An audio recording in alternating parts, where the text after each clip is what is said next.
Good morning, students. Today we start our discussions on Charles Lamb. In this class, we'll be discussing the life of Charles Lamb as an essayist. Before that, we will give out a general definition of essay. So, the word essay came into use in the publication in 1580 with this work Essays of Montaigne.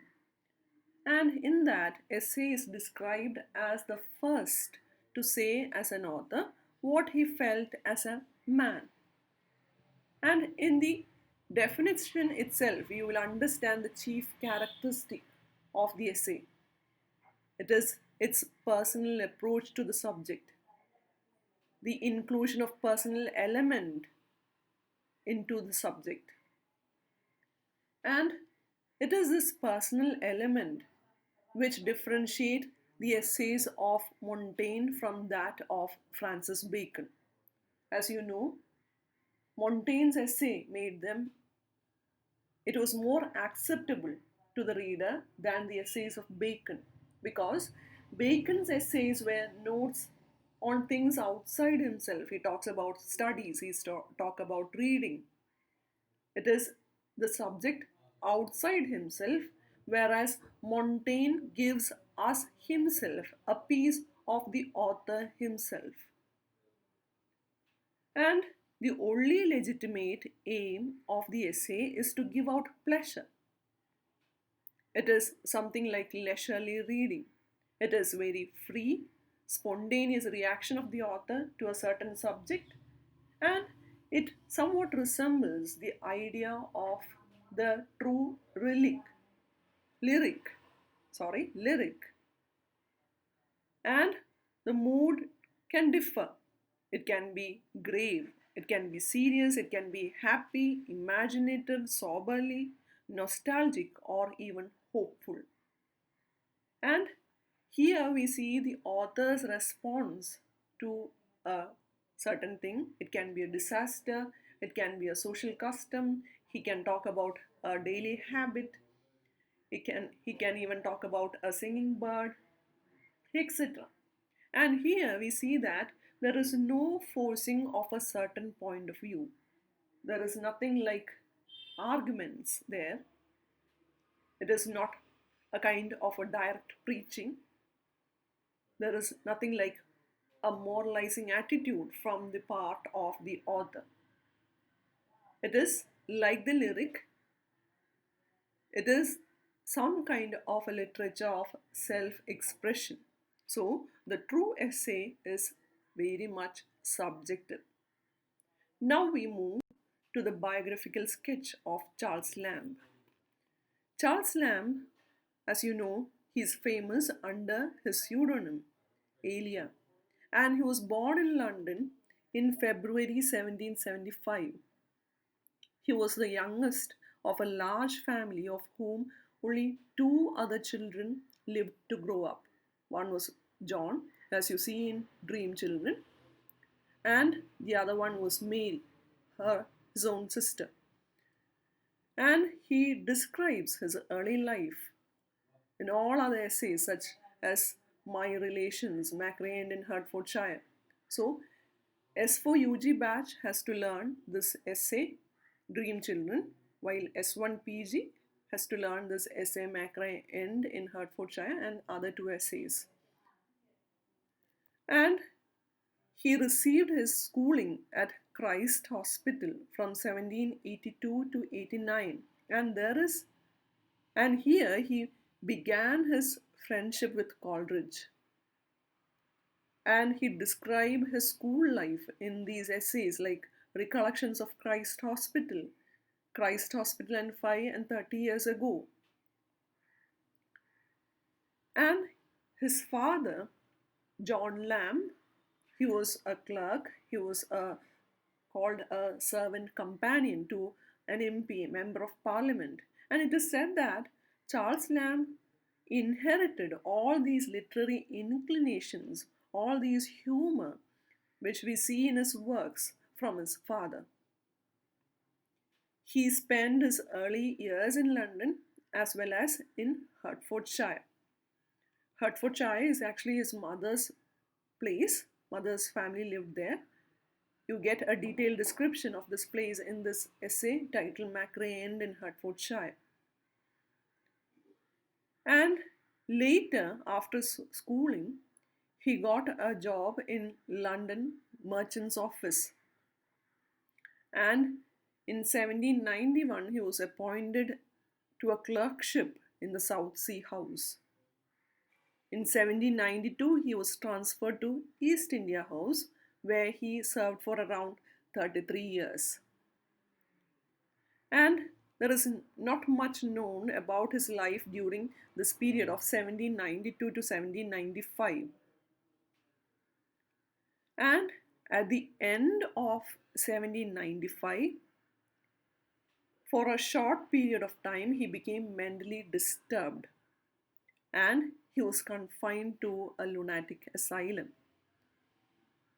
And there was this unfortunate event which caused this. It was his love affair with Anne Simmons. She was a Hertfordshire maiden, and almost all his first sonnets were addressed for her. And it is this unsuccessful love affair with this lady which led him to a mental asylum. And as you know, there was this insanity running in the whole family.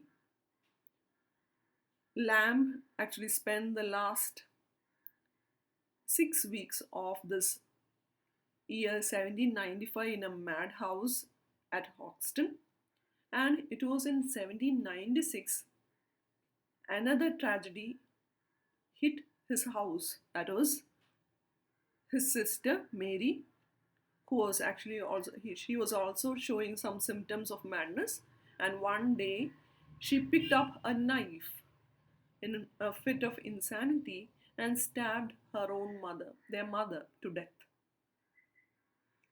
And she was sent to a lunatic asylum, and poor Charles Lamb took guardianship of his sister from their own. It is said that when she was removed to lunatic asylum, the brother also followed her. It is this period of their life in mental asylum which makes their story one of the most moving pages in the literary history. And if you read through the works of Charles Lamb, you will understand that Charles Lamb never grew old. Even with all those troubles, even with all those trials and tribulations, all those frequent visit to all those madhouses, he never grew old. It is said that all those challenges, all those sufferings kept him youthful. And he had this company of young friends whom he actually nurtured for literary greatness. Among them, his best friend was Coleridge, but the death of Coleridge in 1834 came as a great blow to him. And it is said that he stopped writing. So that shows his gentle nature. He stopped writing there for around 10 years, 1811 to 1820. Out of the grief of the death of Coleridge, he stopped writing. And it was in 1822 he started writing again. He began those essays signed Elia, and he contributed to a periodical called London Magazine. And the first of these essays include the South Sea House, and later in 1823 this brother and sister moved to Colebrook Cottage, And in the same year, he published this volume, Elia. It is titled The Essays of Elia or Elia, essays which have appeared under the signature in the London magazine. So this volume was something new, something remarkable in literature. And one of the brightest elements in the closing years of his life was the friendship and companion of Emma Isola. This girl was the one he and his sister had adopted, and she got married off, and then they were left alone. And at the end, in 1834, Charles Lamb died at Edmonton and was buried in the churchyard. And Mary, to whom he had devoted his life, died at St. John's Wood in 1847 and was buried in her brother's grave. So that is a brief biographical sketch of Charles Lamb. And here also there is another incident of falling in love with another lady. It is Fanny Kelly. It happened in 1890. She was an actress and she was only 30 years of age. And later she declined his marriage proposal, citing the reason that she had to look after her mother. But Charles Lamb knew the right reason because of this streak of insanity running in the family. So that's a brief sketch of Charles Lamb's life. Now we move to the personality and character of Charles Lamb. So critics say that Charles Lamb had this originality and delicacy of thinking, sincerity without a spot, firmness and kindness of heart, friendship that went beyond words, and toleration for the infirmity of all men. That is, he sympathized with all classes and conditions. It is something like humanity ingrained in him, unlike you see in other writers. And along with that, there is this gentleness, sweetness in his look and manner. And that is why Wordsworth called him gentle-hearted. He was gentle-hearted but not weak-minded. He had this heroic determination in his character. And it is said that in English literary history, there is no parallel case of a man who cheerfully devoted his whole life to the care of his sister, who was suffering from a terrible, dangerous disease, which made it impossible for him to get married. So here is a brother who completely devoted his life to his sister, and he did it wholeheartedly. In his essays, we see this tinge of melancholy. It is said that Lamb also suffered from this chronic melancholy. It is something like inherited trait, which was there in his sister too. There is this deep feeling of gloom and sadness. But it was his great love of books, his vast reading, which kept him alive, which nourished his inner soul. And when you look at his essays, we'll understand that he had a certain affinity towards London. He loved this metropolitan city of London. His writings include the feelings of a city man. He speaks of his old school in London. He speaks about all those London playhouses. He talks about all those London chimney sweepers and even about London beggars. So he was a worshipper of the city or the town. His affinity, his love towards London. And he had this imagination of romantic. But when you compare it with other romantics like Wordsworth, he was completely indifferent towards nature. It is something like an irony. Though he was a romantic, he was never attached to the nature. He was in love with city. It is actually an irony.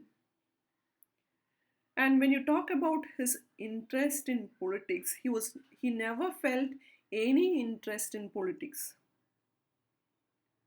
Not only his essays, but also his letters show this lack of interest in political affairs. He excluded all those subjects related to politics even in his conversations with his friends, all those literary friends. And it is also not possible to define or describe Lamb's religion.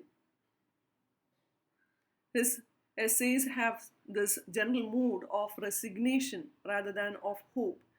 But he never believed in something known as immortality. He had this genuine love of life. He was not in love with death. He had this genuine love of life and no belief in immortality. Death to him is something like hateful rather than a kind of a promise of an immortal life, as you see in Wordsworth. It is completely opposite to his idea. And now we look at Lamb as an essayist. So he unites many of the characteristics of different writers, essay writers. You see this refined, exquisite humor, genuine and cordial, and along with that heart-touching pathos. It is said that he took color, he brought color to his essays from the personal event of his life. We can understand that his essay is not separable, it is inseparable from the circumstances which it came into being. And his writings were actually inspired by those influence of moment, of all those present moments, and you see this lively remembrance of the past in his works. Along with that, it was marked by a presence of tragedy, which got beautified by high human affection, and there is this spirit of endurance. It is his own life which got etched in his essays. Along with that, one of the important quality of Lamb is that he wrote without any egotism. He had no purpose to teach or instruct, to preach or moralize through his works.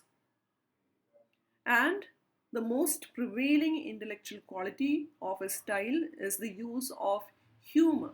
Along with that, there is this highly sensitive disposition and lighter mood which is subdued by an undertone of pathos. And as I said earlier, he was a vigorous supporter of romanticism. He was essentially an urban spirit and lover of London. And these you can sum up his writing style into these points. First one, it was deeply personal and autobiographical.